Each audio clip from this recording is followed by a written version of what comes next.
వాక్య భాగాన్ని విన్నాము. ఫిలిప్పీయులకు రాసిన పత్రిక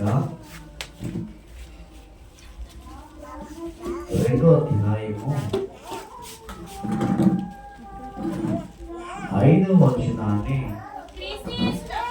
క్రీస్తు యేసునందు కలిగిన ఈ మనసు మీరును కలిగి ఉండండి.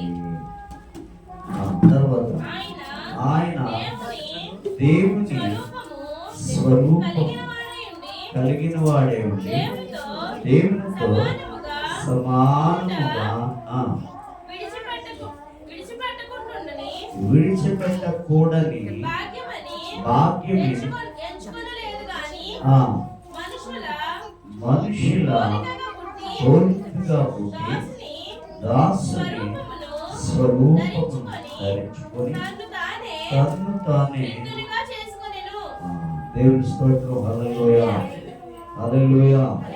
ప్రియులారా, ఈరోజు క్రిస్మస్ సందర్భంగా దేవుని యొక్క వాక్యము ఈ నెల మనము శివుని నెలలో మనం ఉన్నాం కావున ఈ వాక్యము మనం ఒకసారి ధ్యానిద్దాము.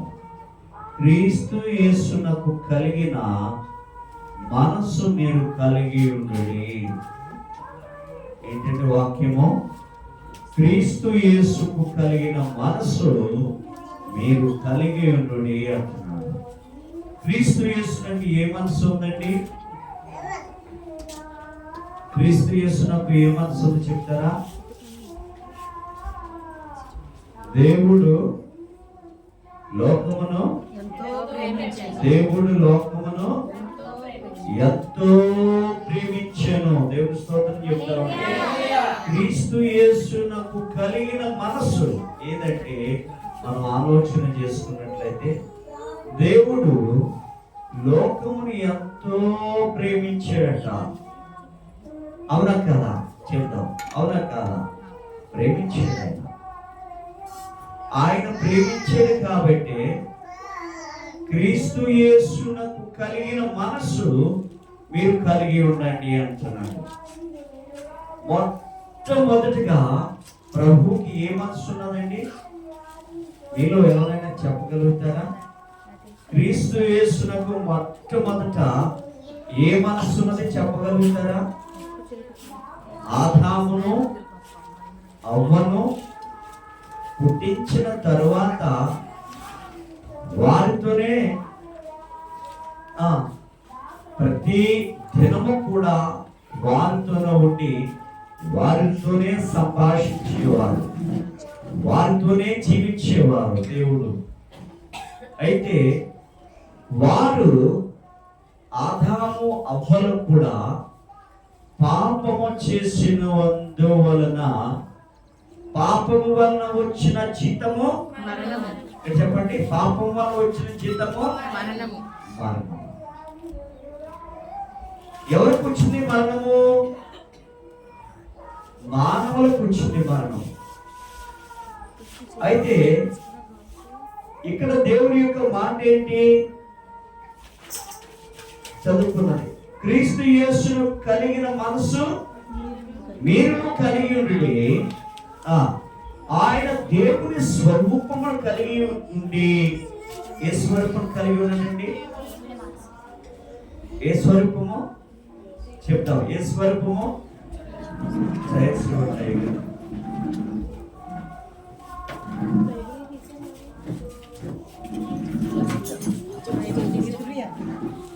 దేవుని స్తోత్రం. హల్లెలూయా.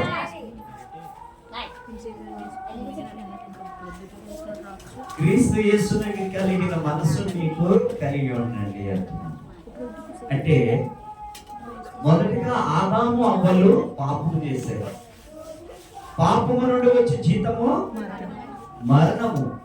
ఈ మరణము నుండి తప్పించాలని ఆయన ఒక ఆలోచన చేసి ఇక్కడ అంటున్నాడు కదా, ఆయన దేవుడు లోకముని ఎంతో ప్రేమించాడట.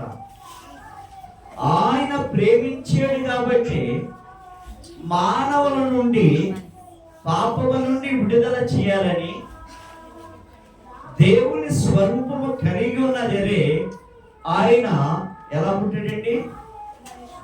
అదే చెప్పండి, మాట చెప్పండి.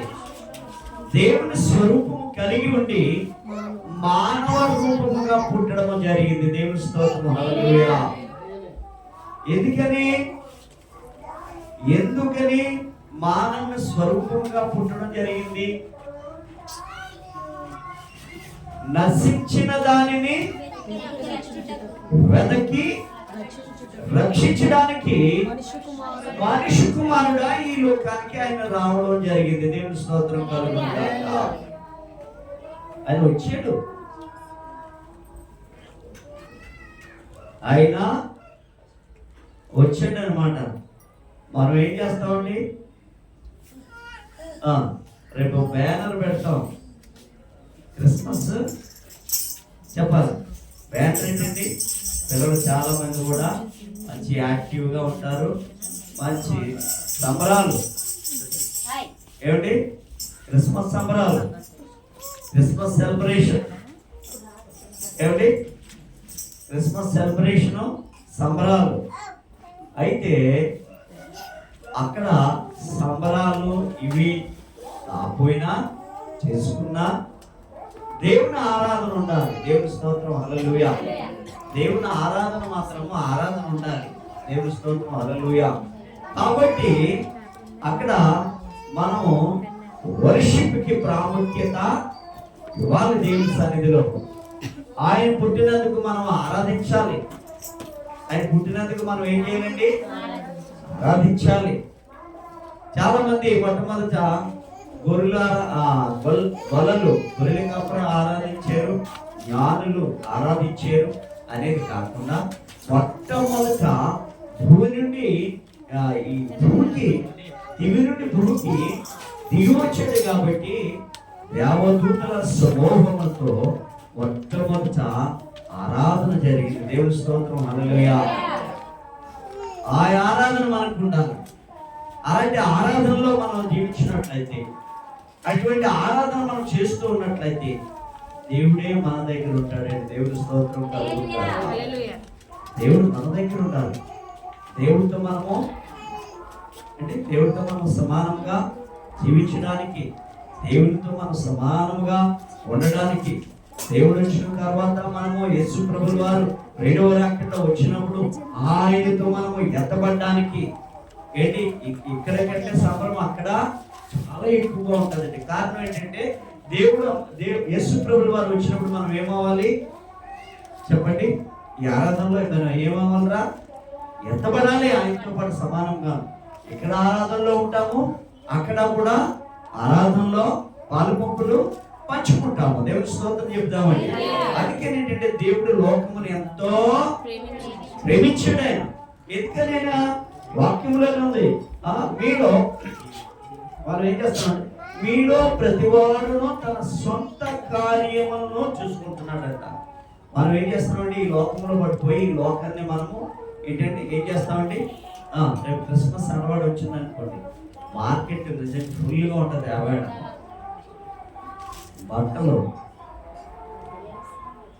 మన అలంకరణ, భోజనాలు ఏంటి ఈ అలంకరణలో పడిపోయి క్రిస్మస్ అలంకరణ అల్లుడు కూతురు వచ్చాడని చూసుకొని ఏమిటి యేసు ప్రభువు వారిని మనము మర్చిపోతున్నాం.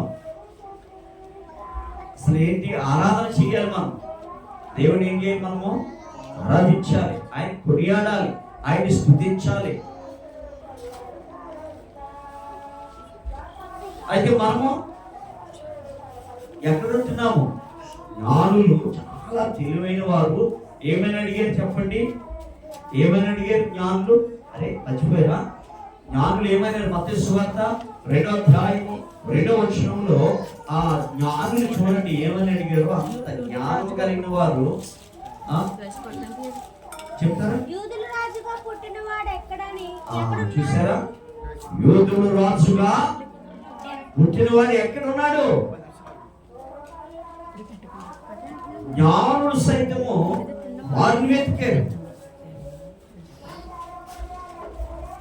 దేవుని వెతికారు.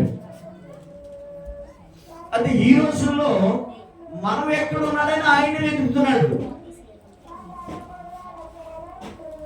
చూడండి, ఇది క్రిస్మస్ నెల. ఎగిరిపడి ఆయన వాక్యం వినడానికి, ఆయనతో ఉండడానికి, ఆయనతో సంభాషించడానికి, ఆయన వాక్యంలో జీవించడానికి మనము ఎక్కడ ఆయన వాక్యం అని ఎగిరిపడి మనము రావాలి. దేవుడి స్తోత్రం చెప్తామండి. హల్లెలూయా. కాబట్టి ప్రియులారా, ఇక్కడ యూదులు రాజుగా పుట్టినవాడు ఎక్కడున్నాడు? ఎంత చక్కని మాట. జ్ఞానులైన వారు వెతికారట. మరి మనము, దేవుడే మనం వెతకడానికి వచ్చాడు. నశించిన దానిని వెతకి రక్షించడానికి ఆయన వచ్చాడు. అందుకే రక్షకుడు పుట్టి ఉన్నాడు అనమాట. దేవుని స్తోత్రం. హల్లెలూయా. దావీదు పట్టణమందు నేడు మీ కొరకు రక్షకుడు, మనం రక్షించడానికి ఆయన పుట్టి ఉన్నాడు. మరి నీకు రక్షణ ఉందా? నీకు రక్షణ ఉందా? ఒకసారి మీరు ఆలోచన చేసుకోవాలి. రక్షణ ఉందా లేదా అనేది ఆలోచన చేసుకో. ఒకవేళ రక్షణ ఉంటే ఆయన వచ్చే రాకడలో మనము ఆయనతో పాటు ఎత్తబడి యుగ యుగాలు కూడా మనము ఆయనతో ఏంటంటే సెలబ్రేషన్ చేసుకోవడానికి గొప్ప ధన్యత మనకి కలిగి ఉంటాం అన్నమాట. దేవుని స్తోత్రం చెప్తామండి. హల్లెలూయా. హల్లెలూయా. ఒకసారి మీరు ఆలోచన చేసుకోండి. దేవుడు అందుకే మనం ఈ కార్యాలన్నీ చూసుకొని మనం దేవుడిని మర్చిపోతున్నాం. సొంత పనులు పెట్టుకొని ఇదే సొంతం అనుకున్నాం, కానీ అది సొంతమని ఎవరు కూడా ఆలోచన చేసుకోవట్లేదు. పరలోకమే సొంతమని మనం అనుకోవడం లేదు. రక్షకుడు మీ కొరకు పుట్టి ఉన్నాడు. ఆయన పుట్టాడు కాబట్టి మనకి ఏముండాలండి? సమాధానము ఉండాలి. ఆయన ఏంటండి? సమాధాన కర్త ఆయన. అందుకే మనకు సమాధానం ఉండాలి. కానీ ఈ రోజుల్లో ఆయన వచ్చి రాకడలో సమాధానము లేకపోతుంది. దేవుని స్తోత్రం. హల్లెలూయా. ఆయన వచ్చే రాకడ భయంకరమైన ఏంటండి? జబ్బులు వస్తాయంటే అగ్నిలో రాజ్యం. ఆయన వచ్చే రాకడ చూసిన కూడా రకరకాల వింత జబ్బులు వస్తాయంటండి. ఆయనైతే మానవులు ఎవరు కూడా భయపడుకోలేదు, భయం లేదు, వణుకు లేదు. అదైతే భయం లేదండి. దేవుని స్తోత్రం. హల్లెలూయా. కాబట్టి దేవుడు మన కొరకు ఆయన ఏం చేశాడండి? దేవుని స్వరూపం కలిగి ఉండి మానవ స్వరూపముగా ఆయన ఇక్కడికి రావడము జరిగిందనమాట. వచ్చి ఆయన స్వరూపాన్ని ఇచ్చాడు. నా యందు మీరును మీ యందు నా మాటలను నిలిచి ఉండిన యెడల మీకు ఏది ఇష్టమో మనం అడగమంటున్నాడు. ఏమి ఇష్టమో ఆయనే మనకు కావాలి. ఆయనే మనకు అవసరం. ఆయన పరిశుద్ధతే మనకు కావాలి. ఆయనతో ఉండడమే మనకు కావాలి. ఆయన నిత్యము మనం స్తుతించాలి. ఆయన నిత్యము మనము గణపరచాలి. అదే క్రిస్మస్. అదే క్రిస్మస్. అందుకని ఏమంటున్నాడంటే, ఎక్కడ యూదుల రాజు పుట్టినవాడు ఎక్కడో ఉన్నాడని జ్ఞానులు అడుగుతుంటే, దేవుడు ఆకాశంలో 2 చేతులు చాపుతూ, నువ్వు ఎక్కడ నశించిపోతున్నావా? నువ్వే తప్పు త్రావులో పడి ఉన్నావని చూసుకొని ఆయన మిమ్మల్ని వెతకడానికి, మనల్ని వెతకడానికి పరిశుద్ధాత్మ దేవుడు అండి ఆయన పరలోకాన్ని విడిచిపెట్టి ఈ భూమిలో ఆయన ఉదయించాడు అనమాట. అందుకనే ఆయన ఉదయించే సూర్యుడు. దేవుని స్తోత్రం. హల్లెలూయా. అందుకని ఇదంతా ఏంటండి, మన స్టేట్లో మన పేటలో చేసుకునే ఒక పండగ కాదు, మన జిల్లాలో చేసుకునే పండగ కాదు, మన స్టేట్లో చేసుకునే పండగ కాదు, ప్రపంచమంతా చేసుకునే గొప్ప సెలబ్రేషన్, గొప్ప ఆరాధన, గొప్ప పండుగ. కాబట్టి ప్రియులారా, మీరందరూ కూడా ఈ యొక్క సెలబ్రేషన్లో మీరు పాల్గొని దేవుని మహిమపరచాలని ప్రభుపేట నేను మనవి చేసుకుంటూ నేను ఈ యొక్క సమయాన్ని ముగిస్తున్నాను. చిన్న సాక్ష్య భాగం